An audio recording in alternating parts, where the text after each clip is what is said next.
Bom dia, crianças. Bom dia, família. Tudo bem com vocês? Espero que vocês estejam bem. Então, crianças, vamos começar nossa aula de hoje. Vamos começar fazendo a leitura da data. Já está aí 13 de abril de 2021. Nós teremos primeiramente a aula de língua portuguesa e matemática. Nós vamos ver esse texto instrucional. Quem lembra do texto instrucional?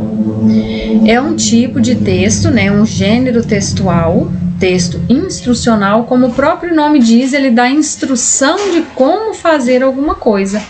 Nesse caso aqui, nós temos, né, a instrução para jogar esse jogo aqui, ó, jogo fazendo 15. Então vamos ler rapidamente sobre como que é esse jogo. E esse texto aqui, desse texto instrucional, ele está no livro de matemática. Nós vamos trabalhar, né, de maneira interdisciplinar, matemática e português.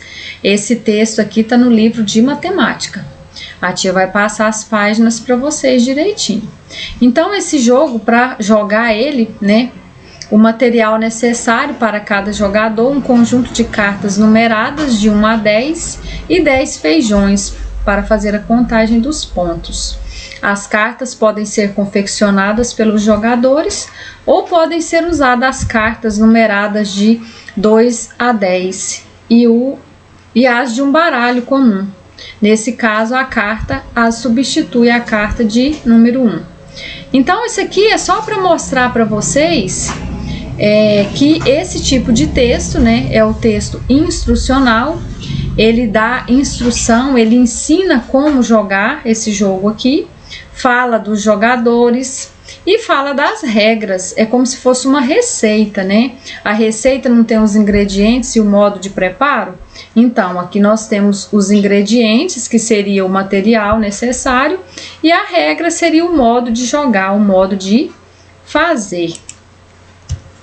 Aqui nós temos as regras, ó. Inicialmente escolhe-se quem será o carteador, ou seja, quem vai distribuir as cartas e determinar o número de rodadas a serem jogadas, que deverá ser entre 5 e 10. O carteador embaralha as cartas e distribui duas para cada jogador, incluindo ele mesmo, deixando as restantes no centro da mesa, voltadas para baixo. Cada jogador olha suas cartas sem deixar que os demais as vejam. O primeiro a jogar é aquele que está à esquerda do carteador, e assim por diante. Cada jogador, na sua vez, pode pedir mais uma carta ao carteador, verificando seu valor sem mostrá-la a ninguém. Isso se repete até que o jogador diga que não quer mais cartas ou até que o jogador obtenha, com a adição dos números de suas cartas, a soma maior que 15. Nesse último caso, o jogador deve mostrar suas cartas aos outros jogadores e não participar mais dessa rodada. Quando nenhum jogador quiser mais cartas, faz-se a verificação. Aquele que conseguir obter com a adição dos números de suas cartas a soma igual a 15, ou se ninguém conseguir a soma igual a 15, aquele que conseguir a soma mais próxima de 15 ganha um feijão de cada jogador. Em caso de empate, ninguém ganha. Após cada rodada, embaralham-se novamente as cartas. Vence o jogo quem tiver mais feijões no fim de todas as rodadas. Então tá aí, esse texto é um tipo de texto que se chama texto instrucional, porque ele dá a instrução de como jogar esse jogo, né? De como jogar esse jogo. O jogo se chama Fazendo 15, como vocês viram lá, né, nas regras. Então, se vocês quiserem jogar, ele tem no livro aí de matemática, a tia vai passar as páginas para vocês, né, que terão a atividade de hoje. Então, na aula de matemática é isso aí, a tia vai passar as atividades do livro, nós teremos atividades no livro, combinado? E na aula de geografia de hoje, também é do livro de geografia. Nós vamos ver esses textos aqui. Por que as pessoas se unem? Na unidade anterior, você aprendeu que as pessoas vivem em grupos e conheceu alguns deles. Mas o que leva as pessoas a se unirem em grupos? Bom, na unidade anterior, falou dos grupos familiar, falou dos grupos da escola. Então, na verdade, esse texto mostra que existe vários tipos de grupos. Tem o grupo familiar, tem o grupo da escola, tem o grupo do bairro. Então, só está justificando por que as pessoas se unem. Vários motivos levam as pessoas a se unirem. Na família, por exemplo, as pessoas estão ligadas por laços afetivos, pelo parentesco, pelo apoio mútuo, pela convivência e por dividirem o mesmo espaço. O grupo de amigos também é unido por laços afetivos. Já em uma associação de moradores do bairro, são os objetivos comuns que unem as pessoas, porque todo mundo do bairro quer a mesma coisa para o bairro, certo? Aqui, os membros desse grupo podem querer melhorias no bairro, como água encanada para as moradias, ruas asfaltadas, transporte público de qualidade ou revitalização de uma praça. As relações entre os membros dos grupos também variam. Há grupos em que apenas alguns membros são responsáveis pelas orientações e pela maioria das decisões. Em outros, todos discutem, opinam, dão opinião e participam das decisões que são tomadas de acordo com a vontade da maioria. Então aqui nos mostra por que as pessoas se unem. Aqui, por exemplo, nós temos manifestação dos moradores do bairro, de um bairro no município de Maricá, no estado do Rio de Janeiro, a favor da instalação de um porto que geraria empregos para os moradores e faria o bairro se desenvolver. Então, isso aqui é um dos motivos, da união.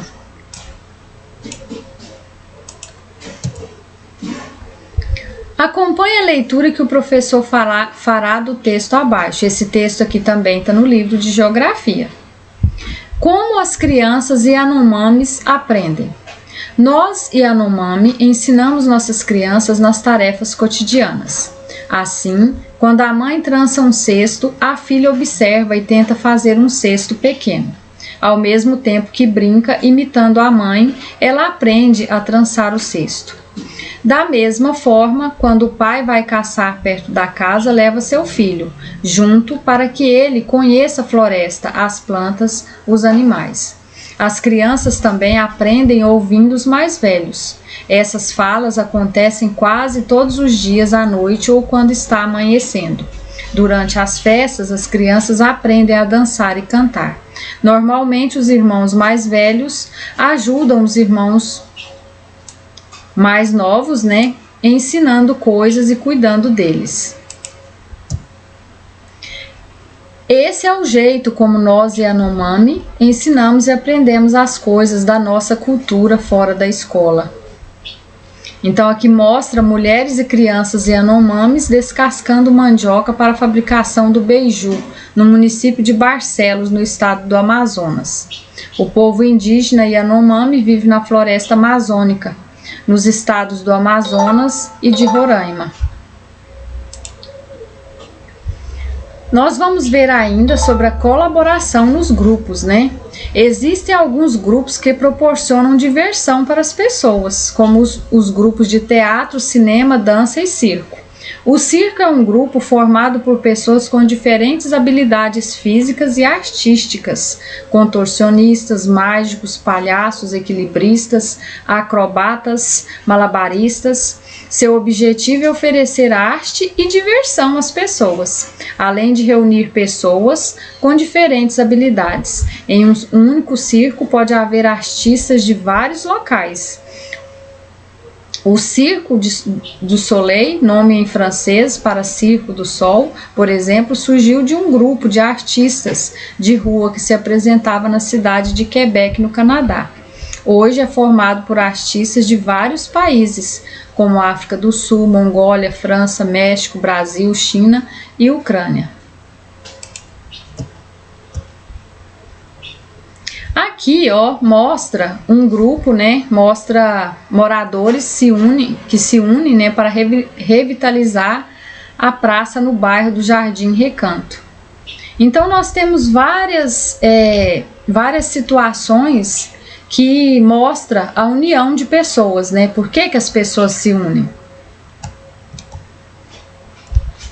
Lidando com conflitos. Isso aqui também é parte do livro de geografia.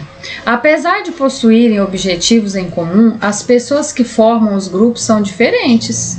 Não é verdade? No mesmo grupo que tem o mesmo objetivo, ele é formado por pessoas que são diferentes, né? Conviver com essas diferenças, às vezes, pode gerar desentendimentos e conflitos. Nós não estamos falando em diferenças, em ser diferente?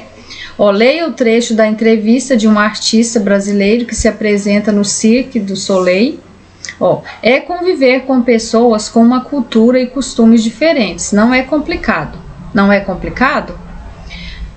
O Wellington Lima, como a maioria dos integrantes, são atletas de ponta. Há sempre conflitos. Muitos sabem como deve ser feito tecnicamente, mas no circo tem ainda o lado artístico que conta muito. Às vezes a pessoa demora para fazer a transição de atleta para artista. Então aqui, e conviver com pessoas com uma mesma cultura e costumes diferentes não é complicado? É complicado, não é? Às vezes você conviver com as pessoas da própria casa é difícil. Por quê? Porque todos nós somos diferentes, né, uns dos outros. Então, nós temos que ter paciência, né, tolerância, compreender que cada pessoa é diferente uma da outra, né? E isso entra uma coisa muito importante, o respeito às diferenças. As diferenças de raça, né, as diferenças étnicas que nós comentamos, as diferenças se é masculino ou feminino, né? Então tem muita coisa que tem que ser considerada, crianças, né? O respeito tem que existir a tudo isso, a essas diferenças. Conviver com as pessoas com quem nos identificamos ou temos interesses em comum não é difícil, mas e quando temos que conviver com pessoas diferentes de nós? Isso acontece o tempo todo. E aconteceu também quando o Brasil começou a ser formado, por volta de 1500. Os portugueses colonizadores chegaram às atuais terras brasileiras. Mas nestas terras já viviam inúmeros povos indígenas, cujo modo de vida era muito diferente do modo de vida dos portugueses. Muitos povos indígenas resistiram à ocupação portuguesa. Além de ocuparem as terras habitadas pelos indígenas, os portugueses lhes impuseram seu jeito de ser, gerando conflitos que acabaram culminando com o domínio de suas terras pelos portugueses, a morte de milhões de indígenas e o desaparecimento de muitos de seus povos e de suas culturas. Veja bem, isso foi um acontecimento muito importante, né, no nosso país, na nossa história, né? Essa vinda dos portugueses para cá, que aqui já existiam os indígenas, né? Que são os habitantes naturais da região. Aí chegaram os portugueses, depois vieram os africanos, né? Que vieram no tráfico negreiro e assim por diante, virou essa mistura de raças, né? Essa mistura de diferentes etnias, né?